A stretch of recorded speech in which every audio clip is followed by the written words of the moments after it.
In loving memory of சுக்கி. 6 மாதமாக இது என் கூட பயணிட்டா. 20 நாள் குட்டியாக நான் தூக்கி அவளை பார்க்குறப்ப எனக்கு ரொம்ப சந்தோஷமாக இருந்துச்சு.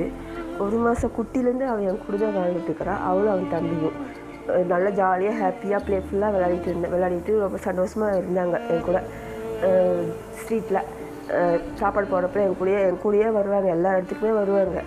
எங்கெல்லாம் சாப்பாடு போட போகணும் எல்லாருக்கூடையும் வருவாங்க. எல்லாருக்கூடையும் ஃப்ரெண்டாக பழகுவாங்க. திடீர்னு 3 மாதத்தில் அவங்களுக்கு பார்வை வந்துச்சு. அதுலேருந்து குணமாயி வெளியே வந்தாங்க. சீடி அவள் தம்பி இறந்தான். இவன் குணமாயி வெளியே வந்தான். நல்லா தான் இருந்தான். நேற்று நைட்டு வரைக்கும் நல்லா தான் இருந்தான். திடீர்னு காலையில் பார்க்குறேன் வண்டிக்காரன் அடிச்சுட்டு போயிட்டான் போதுக்கு. அவ்வளோதான் இறந்துட்டான். எல்லாத்துலேயும் காப்பாற்றி சீடியிலேருந்து காப்பாற்றி ஆக்சிடெண்ட்டில் இறந்துச்சுன்னு ரொம்ப கவலையாக இருக்குது. எனக்கு ரொம்ப ஸ்பெஷல். எத்தனை நாளைக்கு சாப்பாடு போட்டுருக்கேன். ஆனால் இவன் எனக்கு ரொம்ப ஸ்பெஷல். உலகத்தில் வாழ்ந்து ரொம்ப கஷ்டத்தை அனுபவிச்சிட்டான். இனிமேலாச்சும் ஹெவனில் போய் பெயின் ஃப்ரீ லைஃப்பை வாழட்டும். Run free baby.